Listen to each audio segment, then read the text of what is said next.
Alright, welcome back to the channel. In my last video, I went over the constructor power rankings, preseason power rankings for the 2021 season. Looked at all 10 teams. Now we're going to look at the driver power rankings headed into the new season and where I think that my top 10 drivers are. I thought about doing all 20 drivers for this video, but when you got guys like Alonso coming in who haven't driven in 2 years and a whole lot of new drivers that are going to be making their Formula One debuts in this season, it just didn't seem to make sense to really say, hey, this rookie is going to be significantly better than this rookie without any data to kind of back that up in an F1 Grand Prix just yet. So I'm going to stick to my top 10, what I usually do throughout the season. And a lot of predictions out there. These aren't necessarily predictions of where I think they're going to end up. This is just where I think they are and who's going to be coming into this season with a lot of momentum. So I do want to start with some predictions I have here. Not standing predictions, but best driver of the year I think will be Lewis Hamilton again. He's on a one-year contract.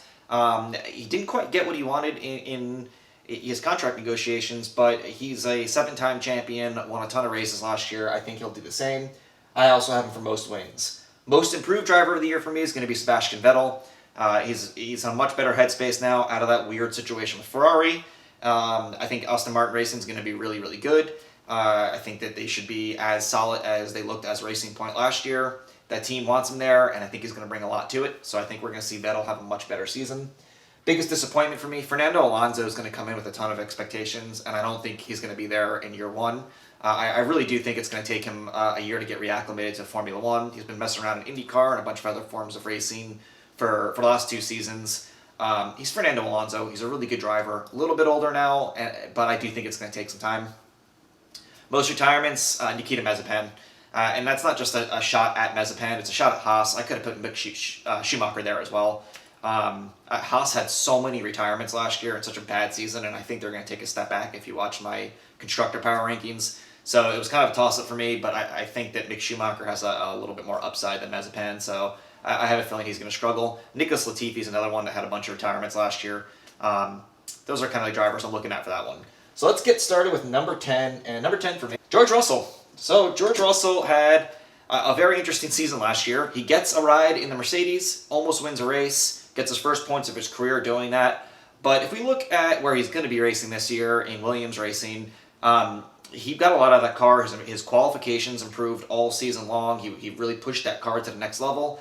And I do think Williams is going to be a little better this year. I have them finishing ahead of Haas. And I think that we're going to see Williams actually finish in the points a few times this season. They're not going to blow us away. It's more or less the same car they had last year. But I do like the direction that they're going to start chipping away at getting a little better each year. And again, in my constructor power rankings, I had Haas taking a step back. So I think you're going to see George Russell sneak into that top 10 a few times. And when he's there this time, I don't think he'll inexplicably crash.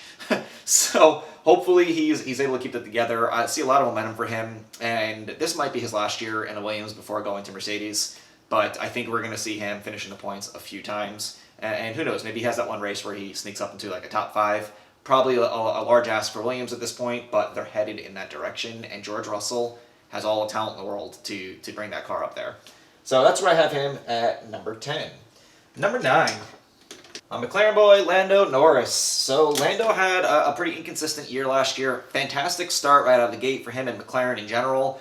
And then they just had some on and off days in the middle of the season. And that wasn't just him, that was McLaren in general. Carlos Sainz was having the same type of issues where he'd have a good race, then a bad race, then a good race, then a bad race. For Lando Norris, I just want to see more consistency. I think McLaren is going to take another step towards being a top-tier team. I don't think they're in that top tier yet, but I'm hoping that they can get there with now Daniel Ricciardo on there. I really like where Lando Norris is in his career right now. I think he's developing the way I want to see him develop. This year, I'd like to see him podium maybe 1 or 2 more times than he did last year and be challenging for a win. We saw Carlos Sainz battling Pierre Gasly for a win at one point. Sainz took the lead a few times in Grand Prix where it looked like he might be a competitor towards the end, and then the car kind of faded from him. So that's kind of what I want to see out of Lando Norris this year. Maybe there towards the end a little bit more in that top 4, pretty much week in, week out, with maybe a few exceptions here and there, rather than it being, hey, 2-3 weeks in a row, Lando looks great, and then we just don't see him for 4 or 5 Grand Prix, and then he comes back. So that's kind of the progression I'm seeing there. It'll be interesting to see how he's pushed by his teammate this year. I think it's going to be a good match, though, and I'm looking forward to see what Lando does. All right, coming in 8th place for me is Charles Leclerc. or Charles Leclerc, depending on who you watch and if you're watching a British broadcast or not, and how you pronounce his name. Always love that. But I think Leclerc had a really good year last year in a really bad car. That's the easiest way I could put it. So I believe that Ferrari was a mess, and I believe that he showed how talented of a driver he is to take that mess and still podium a few times and get some really good performances out of a very underperforming car.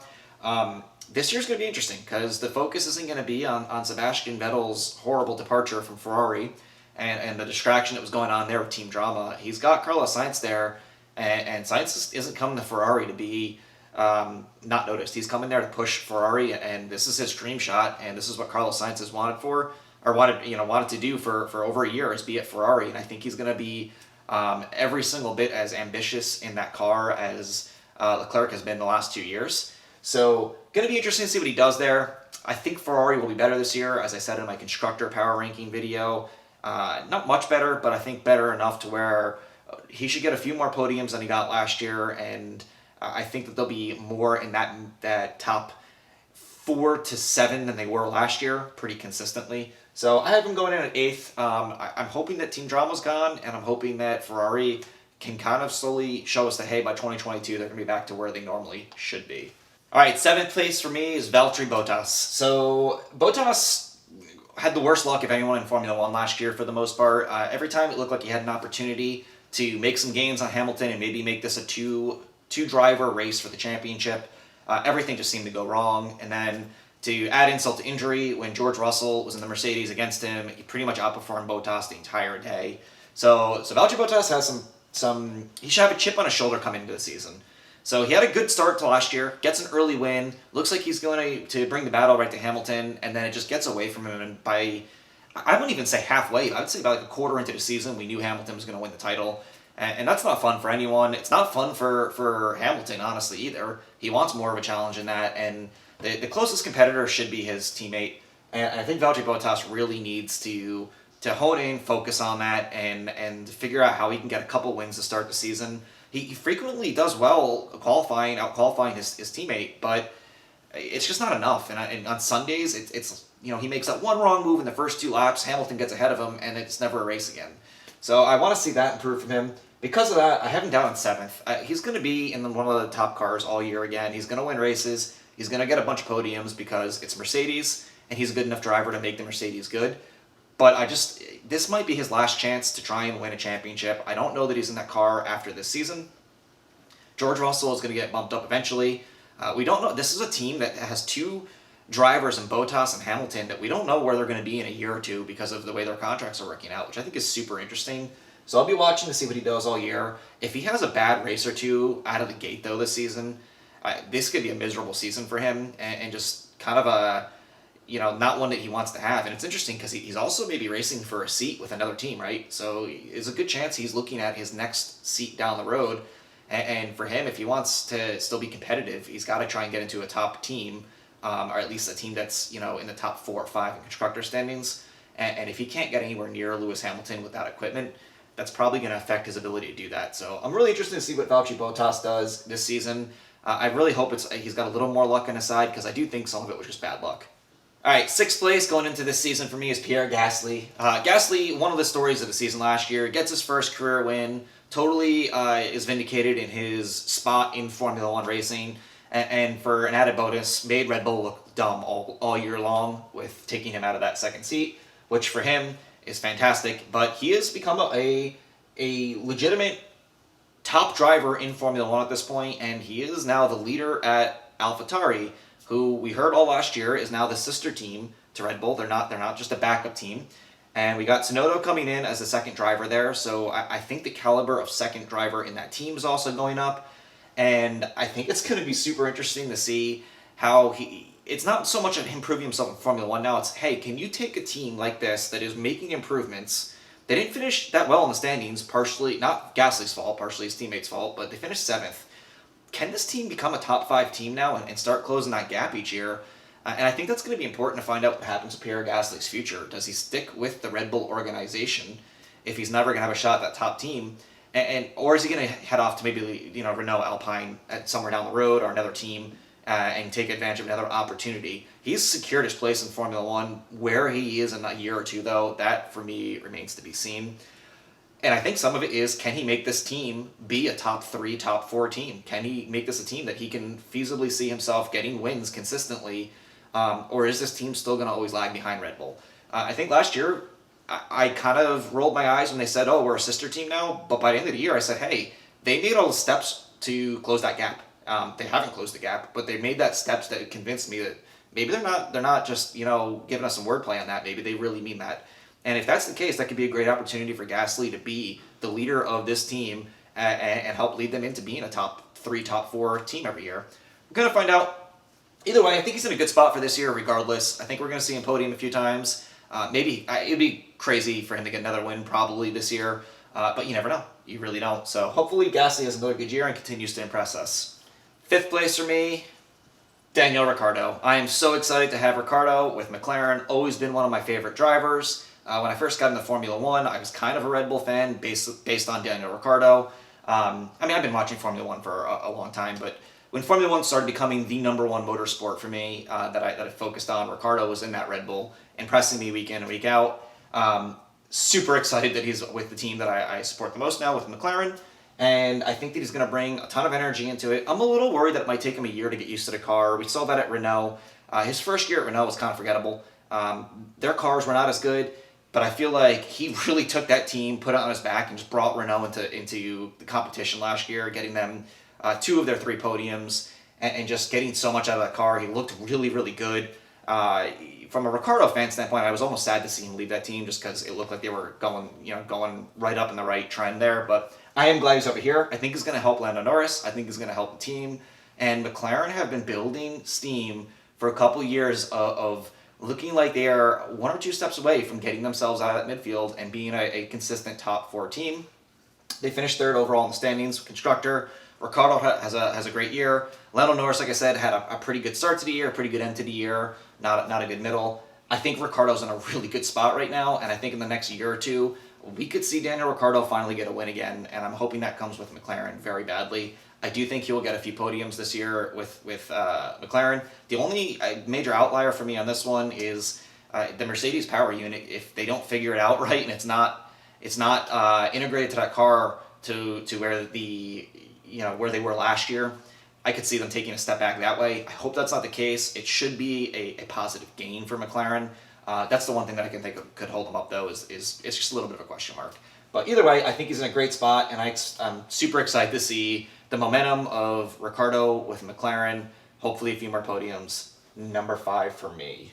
All right, coming in 4th for me, Sebastian Vettel. And here's why. Sebastian Vettel had a miserable season last year. The divorce between him and Ferrari was extremely well documented and kind of embarrassing for both sides, to be honest with you. Every week was just a little more drama in there. He was miserable in that car. Ferrari looked miserable having him there. And now he's going to a team that wants him, that he wants to be at, that won a race last year and looked really good all year long with Lance Stroll and Sergio Perez. Sebastian Vettel, for me, assuming that they don't take some massive step as a team in Aston Martin Racing, he's going to be battling for podiums. I'm betting most weeks. I think they'll have a couple bad races here and there, of course, because I don't think they're a top team yet. They're knocking on the door, though, and I do think some of the other teams are going to catch up to them. But I suspect that Sebastian Vettel is going to be a top 4, top 5 driver week in, week out again.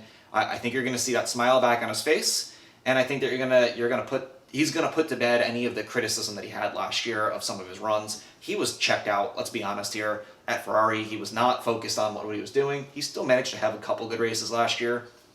In this ride here, though, I wouldn't be surprised if he gets a win, and I would be very surprised if he doesn't at least podium a few times, and I think we're going to see him back running up in the top of this pretty frequently in this team, and I think he's in a great spot for the next couple of years with it. So, first time I've really gotten to put Vettel in the top 10 of my power rankings. It's not very often that I do, and I have him all the way up at 4th because my power rankings here are, yes, somewhat based on performance last year, but it's also momentum going into this year. And who has more momentum and excitement than Sebastian Vettel? Well, the person who does is in 3rd. And of course, that person in 3rd is Sergio Perez. So again, when you look at it that way, who has more momentum than Vettel going to a new team? It's Checo. So Checo's leaving the team that Vettel is coming into. Lost his ride there basically because Vettel's going to that team. And we talked in the last 4 or 5 Grand Prix of Sergio Perez, who's having a career year last year, may not be in Formula One the next year. And then what happens? He just gets a promotion, basically. He gets promoted up to Red Bull from Racing Point, now Aston Martin, who are a very good team and looking like they're on the rise. But he's in a top 2 team now, and he'll be in one of the top 4 cars all year long, equipment-wise. We know that Red Bull is knocking on the door of Mercedes. There's a bit of a gap there. But Red Bull to the number 3 team is still, it's a far gap. For whatever reason, Gasly and Albon couldn't get it done that second seat. And again, I've been really critical of how Red Bull handled that. Except that Red Bull did handle it now. Checo's not going to have those issues, in my opinion. He's a good enough driver with enough experience to figure it out with Red Bull. I think he might struggle a little bit in the beginning because we keep hearing about those Red Bull cars are designed for Verstappen. And they tend to complement his driving style. I don't think Checo's going to have that issue, though. I really think Sergio Perez is going to be qualifying closer to Verstappen week in and week out than Albon could. And I think you're going to see him in the top 4 almost every week. There will be races where he doesn't, of course. But I predict that Sergio Perez, who's got to be the happiest guy in Formula 1 right now with the way this turned out, it looked like he might not have a seat in F1. We're talking about him possibly being an IndyCar or some other form of racing to he's in a top 4 seat now in Formula 1. It's a dream scenario for Checo. One of my favorite drivers to follow. I love his attitude. I've always liked Sergio Perez. I've been really high on him on my channel here. And I think that he's going to be a blast to watch in a Red Bull. He's going to win this year. I'm telling you. That's my prediction. Number 2. It's Max Verstappen, obviously. So Verstappen's got to be really happy too. So Verstappen's going to have a teammate now that should allow them to do the strategies that Red Bull could not do with Albon and Gasly not keeping up with him. Checo, in my opinion, assuming that it works out in that second seat for him, is going to be right up there, and that's going to be all the difference. They're not going to have a 2-on-1 pit strategy against Bottas and Hamilton like we saw play out so many times 1 year ago in Formula 1. You're going to have 2 Red Bulls that I think are going to be pushing it now, and that only helps Max Verstappen. There could be the other side of it. If Checo starts outperforming him or really challenging him and maybe taking wins away from him, maybe Max won't like that. I don't think that'll be the case, though. I think Checo is going to be okay sliding in as a number 2 seat there and taking some wins when Verstappen has some bad luck. They're going to have to beat Mercedes, of course, but for me, that Max Verstappen, obviously he brings all the momentum of he had a pretty solid end of the year. He's the top driver at Red Bull. He's such a good, talented driver. But I think this is the first time he can go into a season since Ricciardo was there where he can solidly say, I'm a number 1 driver at a top team with a really capable race-winning number 2 driver backing me up. And I think that's only going to be great for Red Bull all year. I cannot wait. By far the team I'm most excited to watch this year. Hands down. I'm happiest about what's going on with McLaren, but I think this team is going to be the most exciting to watch. Number 1 is Nikita Mazepin. No, I'm just kidding. Of course, it's Lewis Hamilton. So Hamilton signs a 1-year contract, which is interesting. Apparently, he goes for the moon on his contract negotiations and wants more than Mercedes can give him. So we don't get a contract signing for pretty much the entire offseason with Lewis Hamilton. I almost thought about dropping him down the rankings because of that, because he definitely settles, right? So he settles for a 1-year contract, closer to what his deal was prior to this contract negotiation, and it's a way of putting a Band-Aid on a bigger problem. It's a way of saying, hey, we don't want to worry about this year. You're the defending champion. We got to get you back in the car. Let's just basically extend the contract that we already had for 1 year and worry about it a year from now. But Lewis Hamilton's a 7-time champion, and it only gets worse if he becomes an 8-time champion. He's going to want even more then. I don't really know what he wants from Mercedes in that contract. I'm guessing it's part ownership, maybe a way to become the next Toto Wolff of that company somewhere down the road, being a team principal. He's definitely trying to lock his future up outside of the seat and have a much bigger involvement with that team. And the problem is it's Mercedes. Hamilton is Hamilton. He's an amazing driver, but they have people in those spots already and probably have had a 5, and I'd be surprised if not a 10-year plan of who's going to be in those spots. And having the driver take over those spots probably wasn't in their future, or probably not what they were thinking. That's just my guess. That or he's just asking for an exorbitant amount of money, but I almost knocked him down because when you think about power rankings going into this season, from a contract and non-racing standpoint, he actually does take a bit of a hit in this offseason. It doesn't go the way he wants it to, and it's a story that doesn't go away all season now. We're going to be talking about contract extension and is Hamilton coming back. So I think for me that means that he's going to have this story over his head for an entire another year, just like it was last year.